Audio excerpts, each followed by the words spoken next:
Hello and welcome to personal finance bulletin money time. मैं हूं आपके साथ मीनू शर्मा। इस बुलेटिन में मैं आपको बताऊंगी आपकी जेब और जिंदगी पर असर डालने वाली पर्सनल फाइनेंस, बिजनेस और पॉलिसी से जुड़ी तमाम बड़ी खबरें। तो चलिए फटाफट शुरू करते हैं इस बुलेटिन में खबरों का सिलसिला।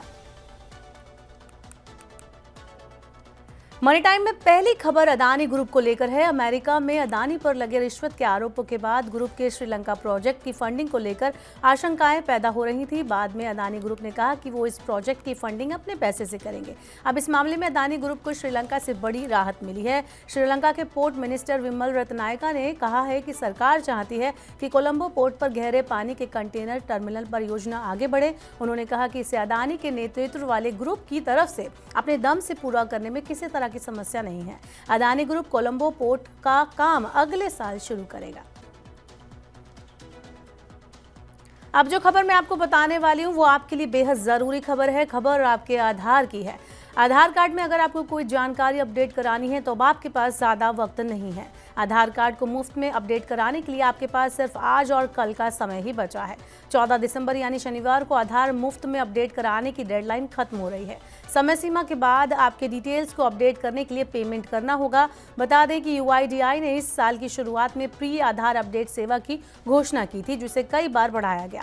पहले मार्च से जून, फिर सितंबर और अब 14 दिसंबर तक। लेकिन इस बार UIDAI द्वारा समय सीमा को आगे बढ़ाने की संभावना नहीं है। अब बात करते हैं एडवांस टैक्स की। इस बार एडवांस टैक्स जमा करने की आखिरी तारीख 15 दिसंबर है। मजेदार बात यह है कि इस दिन रविवार पड़ रहा है। अब आपके मन में ये सवाल जरूर आ रहा होगा कि अगर मैं इस दिन एडवांस टैक्स जमा करने से चूक जाता हूं तो क्या अगले दिन यानी 16 दिसंबर सोमवार को टैक्स जमा करने पर पेनल्टी देनी पड़ेगी या नहीं। तो बता दें कि इसका जवाब आयकर विभाग ने 14 जनवरी 1994 को एडवांस टैक्स को लेकर एक सर्कुलर में दिया था। सर्कुलर के अनुसार अगर डेडलाइन किसी छुट्टी वाले दिन पड़ जाती है तो ऐसी स्थिति में जनरल क्लॉज एक्ट 1897 का सेक्शन 10 लागू हो जाएगा।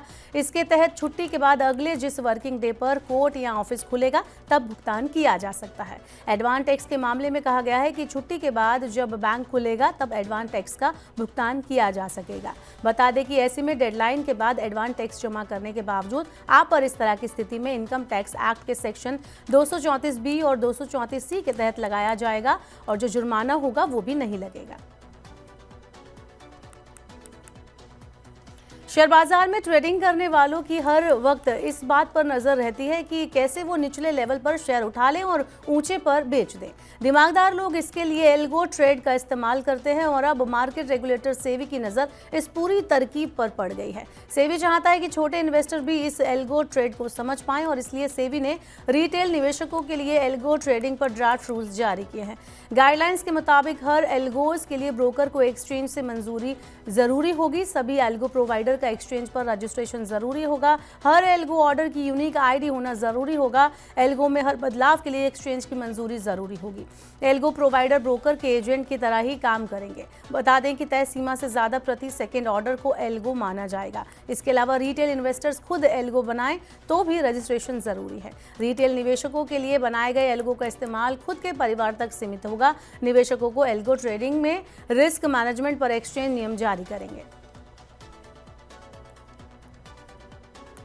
अब करते हैं शेयर बाजार की बात। बाजार में हाल के दिनों में काफी उठापटक दिखाई दी और शुक्रवार का सत्र भी ऐसा ही रहा, जहां किसी को कुछ समझ नहीं आया कि बाजार में आखिर हो क्या रहा है। एक झटके में इन्वेस्टर्स के 7 लाख करोड़ रुपए डूब गए। सेंसेक्स 1200 अंक नीचे चला गया और उसके बाद शुरू हुआ एक उल्टा खेल। सेंसेक्स 887 अंक यानी 1.04% की तेजी के साथ 82,177 पर बंद हुआ। जी हां, बाजार में एक दिन में करीब 2000 अंकों का उलटफेर दिखाई दिया। दिन के दौरान सेंसेक्स 1200 अंकों की गिरावट के साथ 80,082.82 अंकों के लेवल पर पहुंच गया। फिर निचले स्तर से अच्छी रिकवरी आई। निफ्टी की बात करें तो निफ्टी भी 219 अंक की तेजी के साथ 24,768 के स्तर पर बंद हुआ। कारोबार के दौरान निफ्टी दिन के निचली स्तर 24,180 से 612 अंक संभलकर डे हाई 24,792 के स्तर पर पहुंच गया था। बता दें कि सेंसेक्स से 30 शेयरों में से 26 तेजी और 4 गिरावट में रहे। निफ्टी के 50 शेयरों में से 41 में तेजी और 9 में गिरावट रही। NSE के सेक्टोरल इंडेक्स में FMCG सेक्टर सबसे ज्यादा 1.29% चढ़ा। चलिए बुलेटिन में चलते चलते आपको बता देते हैं काम की एक और खबर। असल में भारत में रविवार को बैंक बंद रहते हैं। इसके अलावा बैंक हर महीने के दूसरे और चौथे शनिवार को भी बंद रहते हैं। 5 शनिवार वाले महीनों में बैंक पहले, तीसरे और 5वें शनिवार को खुले रहते हैं, जब तक कि आरबीआई द्वारा कोई दिशा निर्देश ना दिया गया हो। ऐसे में कई कस्टमर्स को ये समझना और जानना बड़ा मुश्किल हो जाता है कि कौन से शनिवार को बैंक खुले हैं और कौन से में बंद। अब आप कहेंगे कि कल भी शनिवार है, कल बैंकिंग से जुड़े काम होंगे या नहीं? तो इसका जवाब है शनिवार 14 दिसंबर 2024 को महीने का दूसरा शनिवार होने के कारण बैंक बंद रहने वाले हैं। तो फिलहाल के लिए इस बुलेटिन में इतना ही। मनी टाइम में आज के लिए इतना ही। वक्त हो गया आपसे विदा लेने का। अब आपसे होगी सोमवार को मुलाकात। पर्सनल फाइनेंस से जुड़ी खबरों को पढ़ने, सुनने, उनसे जुड़े खास कार्यक्रमों को देखने के लिए आप मनी 9 के यूट्यूब चैनल को जरूर सब्सक्राइब कर लें। साथ ही आज का हमारा मनी टाइम आपको कैसा लगा, नीचे कमेंट बॉक्स में अपना फीडबैक देना ना भूलें। फिलहाल के लिए इस बुलेटिन में इतना ही। बने रहिए मनी 9 के साथ। नमस्कार, शुभ रात्रि।